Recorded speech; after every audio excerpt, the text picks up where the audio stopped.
Welcome to Raji ஆச்சி சமையல். இன்னைக்கு என்ன பார்க்க போகிறோம்னா ஒரு தக்காளி சாதம் தான் பார்க்க போகிறோம். ஒன் பாட் லஞ்ச் தாங்க இது. இது எப்படி செய்கிறதுன்னு பார்ப்போம் வாங்க.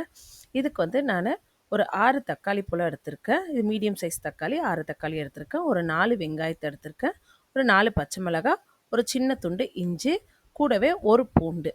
இது எல்லாத்தையும் நம்ம நறுக்கி மிக்ஸி ஜாரில் போட்டு நல்லா மிக்ஸி வந்து பேஸ்ட் பண்ணிட்டு வந்துடலாங்க. நல்லா பேஸ்ட்டாக மிக்சியில் அரைச்சிட்டு வந்துடுவோங்க.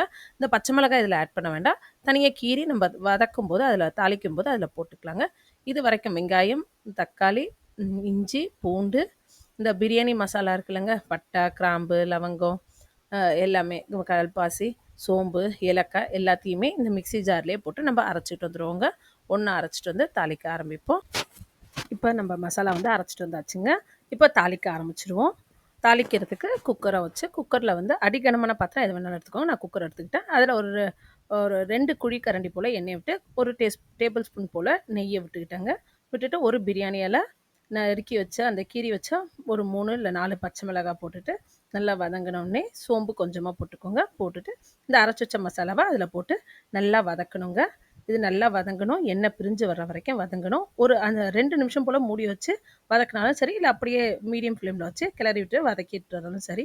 கொஞ்சம் வதங்கினதுக்கப்புறம் இதுக்கு தேவையான மசாலாலாம் ஆட் பண்ணிடுவோம். மிளகாத்தூள் 1 டேபிள் ஸ்பூன் போல் மிளகாத்தூள் போட்டுக்கோங்க. ஒரு 1/4 டேபிள் ஸ்பூன் போல் தனியாத்தூள், கொஞ்சமாக மஞ்சத்தூள். இந்த மஞ்சத்தூள் போடலைனாலும் விட்டுடலாம். ஆனால் கொஞ்சமாக நான் போட்டுக்கிட்டேங்க. ஏன்னா மிளகாத்தூள் யூஸ் பண்ணும்போது மஞ்சத்தூளும் யூஸ் பண்ணணும்ட்டு நான் கேள்விப்பட்டிருக்கேன். ஸோ அதனால் நான் மஞ்சத்தூளும் கொஞ்சம் ஆட் பண்ணிக்கிட்டேன். அதை தேவைக்கேற்ற மாதிரி உப்பு ஆட் பண்ணிக்கோங்க. ஆட் பண்ணிவிட்டு கொஞ்சமாக கரம் மசாலா நல்லா கிளறி விடுங்க. மசாலா நல்லா மிக்ஸ் ஆகிற மாதிரி இந்த பேஸ்ட்டோட நல்லா கிளறி விட்டுட்டு மூடி வச்சுடுங்க. மூடி வச்சு ஒரு 5 நிமிஷம் மீடியம் ஃப்ளேம்லேயே வச்சு நல்லா இது வரட்டுங்க. எண்ணெய் பிரிஞ்சு வரும், அது வரைக்கும் வதங்கி வரட்டுங்க. இப்போ 5 நிமிஷம் ஆயிட்டுங்க. திறந்து பார்ப்போம். நல்லா மசாலா வெந்து நல்லா எல்லாமே மசாலா இந்த நம்ம அரைச்ச பேஸ்ட்டு எல்லாமே சேர்ந்து நல்லா வெந்து வந்திருக்குங்க. இப்போ வந்து நான் கொஞ்சமாக வந்து மீல் மேக்கர் சேர்த்துக்கிறேன். ஏன்னா என் பொண்ணுக்கு இது போட்டால் தான் அது தக்காளி சாதம் சாப்பிடுன்றதுனால நான் மீல் மேக்கர் ஆட் பண்ணியிருக்கேங்க. இது தேவையில்லை, நீங்கள் போட்டுக்கிட்டாலும் ஓகே தான், நல்லாயிருக்கும். மீல் மேக்கர் கொஞ்சமாக நான் அந்த வெந்நீரில் வேக வச்சு எடுத்து புழிஞ்சு வச்சு இதில் ஆட் பண்ணிடுறேங்க. இதுவும் நல்லா வதங்கிட்டோம். வதங்கினோடனே இப்போ வந்து நம்ம எல்லாத்தையும் மற்ற அரிசி தண்ணி எல்லாத்தையும் ஆட் பண்ணணும் பார்ப்போங்க. இதுக்குள்ளே சைடில் வந்து நான் ரைஸ் எவ்வளோ ரைஸ் எடுத்துருக்கணும், 1 கப் ரைஸ்க்கு 1.5 கப் தண்ணி எடுத்துருக்கேங்க. நான் இப்போ 4 கப்பு ரைஸ் எடுத்துருக்கிறதால மொத்தமாக 6 கப்பு தண்ணி எடுத்து அதை கொதிக்க வச்சுருக்கேங்க. இப்போ இந்த தண்ணியும் கொதிச்சிருக்குங்க, கொதிக்குது சைடில்.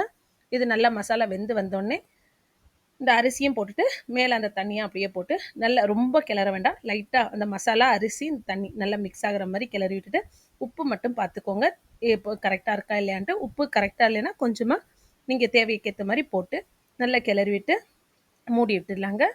மூடி விட்டு நல்லா 2 விசில் வரட்டுங்க. மீடியம் ஃப்ளேமில் வச்சு நல்லா 2 விசில் வரட்டுங்க.